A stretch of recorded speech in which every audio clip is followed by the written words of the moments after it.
কি ভাই, কিছু লাগবো? আসেন ভিতরে। রাসেল ভাই নাই? না, উনি তো দোকানে নাই। বলেন কি লাগবো, আমি আপনারে দেই। না, ওনারই লাগতো। ওনার সাথে কিছু কথা ছিল আমার। এমনিতে কিছু লাগবে না আমার। কি কথা আমারে বলেন, আমি ওনারে বললা দিমুনে।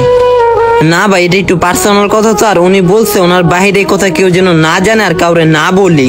উনি কি কিছুক্ষণের মধ্যে আসবে? হ্যাঁ, চলে আসবে। আপনি ভিতরে বসে অপেক্ষা করুন।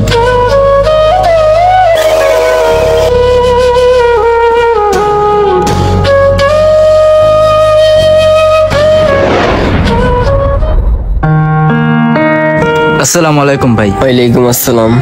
আসসালামু আলাইকুম। ওয়ালাইকুম আসসালাম। কখন আসলেন আপনি? ভাই অনেকক্ষণ আগে আসছি, আইসে আপনার জন্য অপেক্ষা করতে আছি। শাহিন, তুমি বাইরে থেকে ঘুরে আসো, যাও চা নাস্তা খেয়ে আসো। আচ্ছা ভাই। ওরা কি কিছু বলছেন আপনি এই ব্যাপারে? না ভাই, কিছু বলি নাই ওনারে। যাক ভালো। তো হঠাৎ বৃদ্ধাশ্রমের থেকে আমার দোকানে পাঠাইলো কোন উদ্দেশ্যে? ভাই আপনার মার শরীরটা ভালো না, শরীরটা অনেক খারাপ। ভাই আমাদের বৃদ্ধাশ্রমটা অতটা বড় না, আমরা কিছু মানুষের থাকার জন্য ছোট্ট একটা বৃদ্ধাশ্রম তৈরি করছিলাম, কিন্তু আমাদের আইডিয়া থেকেও বেশি মানুষ বৃদ্ধাশ্রমে জমা হয়েছে। ভাই আপনার মার শরীরটা ভালো না, উনি অনেক অসুস্থ, উনি অনেক কান্নাকাটি শুরু করছে, বাসায় যাওয়ার জন্য ছটফট শুরু করছে, আপনাদের চিন্তায় গুরুতর অসুস্থ হয়ে পড়ছে। ভাই আপনি আপনার মাডারে বৃদ্ধাশ্রমে রেখেছেন, এখন তো আপনার ব্যবসা বাণিজ্য বড় হয়েছে, আপনি আপনার মাডারে বৃদ্ধাশ্রমের থেকে নিয়ে আহেন। না না না, এটা আমি পারবো না।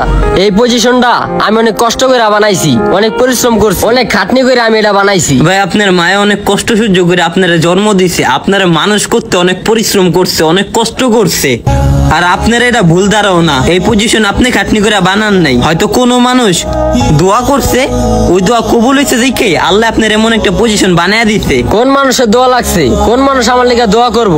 যা করার সব আমি নিজে পরিশ্রম করে করছি। একেবারে ভুল ধারণা এটা ভাই আপনার। আপনার পরিশ্রমে কিছুই হয় নাই, হয়তোবা কোনো মায় আপনার জন্য দোয়া করছে, নয়তোবা আপনার মায় মুনাজাতে আপনার জন্য দোয়া করছে, বা কোনো অসহায় মানুষকে সাহায্য করছেন, সেই অসহায় মানুষ আপনার জন্য দোয়া করছে। ভাই আমি তো বৃদ্ধাশ্রমে থাকি, আপনার মায় 5 ওয়াক্তই নামাজ পড়ে, প্রত্যেক নামাজের শেষে মুনাজাতে কান্না করে কার জন্য জানি দোয়া করে। ভাই আগে তো আমগো এই বৃদ্ধাশ্রমে যাদের ছেলে নাই, যাদের পরিবার নাই, যাদের থাকার জায়গা নাই, সেই সব লোক থাকতো, কিন্তু আমগো এই বৃদ্ধাশ্রমে এখন যাদের ছেলে আছে, যাদের পরিবার আছে, যাদের ছেলে বড় লোক, সেই সব মায়েরা, সেই সব বাপেরা থাকে। আপনি ভাই যদি আমার এই কথাগুলা আপনার অন্তরে গিয়া লাগে, আপনি আপনার মারে নিয়ে আইসেন। মাডা না অনেক চিন্তা করে, অনেক অসুস্থ হয়ে পড়ছে, আগের থেকে হুগায় গেছে, খাওয়া দাওয়া ঠিক মতো খায় না, ঠিক মতো ঘুমায় না। ভাই বৃদ্ধাশ্রমে যদি আপনার নিয়ে 1 বছর রাহি না, তাহলে আপনি বুঝবেন নিজের আপন মানুষগুলা থাকার সত্ত্বেও জীবন নামক আয়না ঘরে বন্দি থাকতে কতটা কষ্ট লাগে। দয়া কইরা আপনি আপনার মারে এবার নিয়ে আহেন।